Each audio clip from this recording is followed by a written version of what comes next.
12ই ফেব্রুয়ারি নির্বাচনের দিন সকালে একটি ভোট কেন্দ্রে দুই পক্ষের সমর্থকদের মধ্যে সংঘর্ষের ঘটনা ঘটে।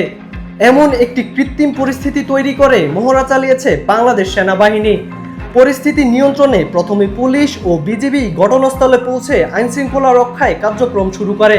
পরিস্থিতির অবনতি হলে দ্রুত সেনাবাহিনীর সহায়তা চাওয়া হয়। পরিকল্পনা অনুযায়ী সেনাবাহিনীর একটি বিশেষ দল ঘটনাস্থলে পৌঁছে টিয়ারশেল নিক্ষেপ ও কৌশলগত অবস্থান গ্রহণের মাধ্যমে পরিস্থিতি নিয়ন্ত্রণে আনে।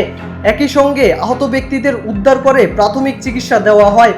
এছাড়া আহতদের হেলিকপ্টারের মাধ্যমে কুমিল্লা সেনানিবাস সংলগ্ন সম্মিলিত সামরিক হাসপাতালে পাঠানো হয়। জাতীয় সংসদ নির্বাচনকে কেন্দ্র করে কুমিল্লা, নোয়াখালী ও ব্রাহ্মণবাড়িয়ায় সম্ভাব্য সহিংসতা ও জরুরি পরিস্থিতি মোকাবেলায় ইমার্জেন্সি রেসপন্স নামের এই মহড়া চালিয়েছে বাংলাদেশ সেনাবাহিনী। মঙ্গলবার বেলা 12টায় কুমিল্লা নগরীর হাউজিং স্টেট মাঠে এই মহড়া অনুষ্ঠিত হয়।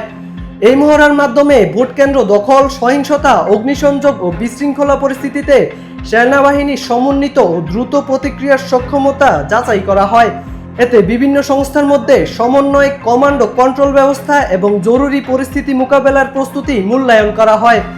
বাংলাদেশ সেনাবাহিনীর পক্ষ থেকে জানানো হয়, আসন্ন ত্রয়োদশ জাতীয় সংসদ নির্বাচনকে অবাধ, সুষ্ঠু ও শান্তিপূর্ণ করতে সর্বোচ্চ পেশাদারিত্ব, নিরপেক্ষতা ও দায়িত্বশীলতার সঙ্গে দায়িত্ব পালন করা হবে।